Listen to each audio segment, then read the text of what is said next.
식약처와 함께하는 생활백서 시간입니다. 오늘 날씨가 많이 추운데요. 이렇게 기온이 내려가는 갑자기 추워지는 겨울철에는요. 혈압이 올라갈 수 있어서 심장에 부담이 커질 수 있습니다. 그래서 이렇게 겨울철에는 고혈압 환자들 혈압에 더욱 신경을 써야 하는데요. 혈압 어떻게 관리하는 게 좋을까요? 식품의약품안전처 대변인실의 도원임 연구관 전화 연결해 보겠습니다. 연구관님, 안녕하세요. 네, 안녕하세요. 네, 오늘 날이 굉장히 춥습니다. 네, 많이 춥습니다. 그렇습니다. 지금 눈 내리는 곳도 많은데 이렇게 날씨는 우리 일상에 굉장히 큰 영향을 미칠 뿐만 아니라 건강에도 영향을 주는 것 같아요. 특히 혈압 같은 경우는 오늘처럼 추운 날은 굉장히 안 좋죠? 예, 많이 안 좋습니다. 왜냐하면은 혈관도 저희 신체의 일부이기 때문에 추운 날에는 움츠러듭니다. 그러니까 혈액은 온몸으로 퍼지는 혈관으로 뿜어내고 있는 심장을 기준으로 심장이 압축할 때 혈압이 수축이 혈압이고 확장할 때 혈압이 이완기 혈압인데요. 질병으로 정의하는 고혈압은 현재는 수축이 혈압이 140mm 수은주 이상, 이완기 혈압은 90mm 수은주 이상을 말하는데요. 기온이 1도 내려가면 수축기 혈압이 약 1.3mm 수은주 정도 올라갑니다. 왜냐하면은 차가운 바깥 온도에 체온이 떨어지는 것을 막기 위해서 열을 뺏기지 않으려는 현상인데요. 예, 피부 혈관이 수축하기 때문입니다. 그래서 기온이 떨어지면 혈관이 수축하고 이에 따라서 혈압이 올라서 심장의 부담이 커집니다. 이 때문에 단순하게 혈압이 문제가 아니라 심혈관계 합병증 발생이 그만큼 위험도가 높아진다는 의미인데요. 네네. 보통 고혈압이 있으신 분들은 약을 복용하고 계시잖아요. 예, 네. 약을 드시고 있어도 역시 겨울철에는 고혈압 환자분들 좀 많이 위험하시다는 거네요. 네, 위험합니다. 그러니까 고혈압은 지금 흔한 질병입니다. 그러니까 20세 이상 성인이 3명 중에 1명이 고혈압 환자로 흔한데요. 그래서 그런지 그 보통 분은 심각하게 느끼지 않은 것 같습니다. 하지만 말씀드린 것처럼 이런 혈관 문제가 있기 때문에 혈신증, 그다음에 심근경색이 약 60%, 그리고 뇌졸중 약 90%가 혈압으로 인해 발생합니다. 그래서 이 관련돼 있는 고혈압 합병증으로 인한 사망이 10월부터 늘기 시작해서 이듬해 2월까지 많이 발생한다고 합니다. 그래서 고혈압을 침묵의 살인자라고 부르기도 합니다. 고혈압이 흔한 질환인데 역시 젊은 층도 좀 고혈압 환자들이 많다는 말씀이신 것 같아요. 예. 젊은 고혈압 환자들이 많이 발생하고 있습니다. 특히 최근 대한고혈압학회에서 발표한 2024 고혈압 팩트시트에 따르면요.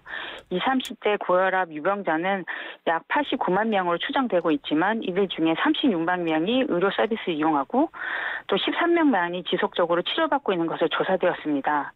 고혈압 유병자의 인지율은 20, 30대에 인지율이 36%이고 치료율은 35%, 그리고 조절율은 33%로 작년 대비 점차 개선되고는 있지만 다른 연령 대비에 현저하게 낮은 수준입니다. 보통 고혈압 약을 드시는 분들은 이런 생각 많이 하시거든요. 이 약은 평생 먹어야 된다. 그래서 좀 부담감도 좀 있고, 그리고 일상에서 보통은 특별한 증상이 없잖아요. 그래서 젊으신 분들 같은 경우는 운동하면 괜찮지 않을까. 내가 혈압이 조금 높아도 이런 생각 하실 수도 있는데 어떤가요? 네, 저도 그렇게 생각할 것 같고 다른 여론에서도 그렇다라는 기사가 종종 나오긴 합니다. 하지만 나이를 떠나서 혈압 조절이 되지 않는다면 아까 말씀드린 것처럼 그런 합병증과 같은 건강상 큰 문제가 발생할 수 있는데요. 혈압약 복용이 가장 확실한 방법이지만 혹시 운동이라든지 체중 감소 등으로 비약물적 치료를 원하는 경우라 하지만 그렇다 하더라도 꾸준한 혈압 측정이 반드시 전제되어야 할 것 같습니다. 꾸준한 혈압 측정. 보통 병원 가면 혈압계 있지 않습니까? 네. 집에서도 그냥 일반 의료기기로도 해도 정확하게 나오나요?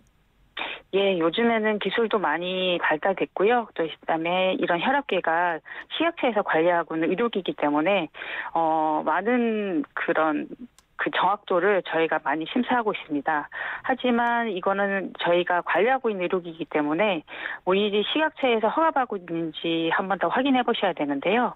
식약처 홈페이지 의료기기 안심책방에서 한번 확인하실 수 있습니다. 그래서 하지만 이렇게 아무리 기술이 좋고 좋은 제품이긴 하지만 측정법을 잘 지키셔야 해야 되는데요. 측정 전에 꼭 기억해 주시면 좋은 점을 제가 조금 알려드리겠습니다. 네네. 먼저 아침하고 저녁에 보통 재시는데요. 한 번 재시는 것보다 2회, 그러니까 아침에 2회, 저녁 2회 재시는 게 좋습니다. 특히 아침에 재실 때는 약물 복용 전, 그리고 식사 전에 측정하시고요. 저녁에는 잠자리에 들기 전에 측정하셔야 합니다. 두 번째로는 화장실을 만약에 다녀오셨다고 하시면 5분간 휴식 후 측정하셔야 되시고요. 세 번째로는 샤워 또는 목욕을 하신다고 하면 그 전에 측정하셔야 됩니다. 마지막 네 번째로는 측정 전 30분 이내에 흡연 또는 카페인 섭취를 금지하셔야 하십니다. 집에서 혈압 측정하실 때에 이제 주의 사항을 좀 알려주셨는데 그러니까 그런 지금 알려주신 것들 지켜서 하면 이제 정확하게 측정이 될 것 같은데 보통 이 혈압계를 몸에 이렇게 착용할 때 있지 않습니까? 그러니까 팔에 네. 할 때 뭐 왼쪽 팔, 오른쪽 팔 뭐 이런 것도 조금 헷갈리기도 하고 뭐 자세나 뭐 이런 것도 주의할 점 있지 않을까 싶어서 조금만 더 그 부분도 짚어주시겠어요? 네네. 오른쪽, 왼쪽 팔은 상관은 없고요. 예. 하지만 제일 중요한 거는 편안한 자세로 재시는 게 제일 좋습니다. 그래서 의자를 등에 기대 앉아서 5분간 안정을 취한 후에 측정하시는 게 좋고요. 그다음에 그 몸에 측정할 때 보조적으로 쓰고 있는 커프는 위팔, 그러니까 심장 높이에서 착용하셔야 됩니다. 그리고 등을 기대지 않거나 다리를 꼬고 앉아서 측정한다든지, 그다음에 혈압계 작동 중에 움직이거나 말을 하시면 혈압이 높게 측정될 수 있으니까 주의하셔야 하십니다. 네. 앞서 식약처에서 혈압계 관리한다고 하셨습니다. 식약처 홈페이지 의료기기 안심 책방에서 허가받은 네. 의료기기인지 확인할 수 있다고 하셨는데 홈페이지 들어가시면 내가 지금 구매해서 쓰고 있는 그 혈압계 어떤 뭐 제품 번호 같은 거 이런 거를 안에 넣으면 되는 건가요? 네, 제품 번호 넣으셔도 되시고요. 근데 허가변 그 제품 박스에 보시면 제품명도 있고요.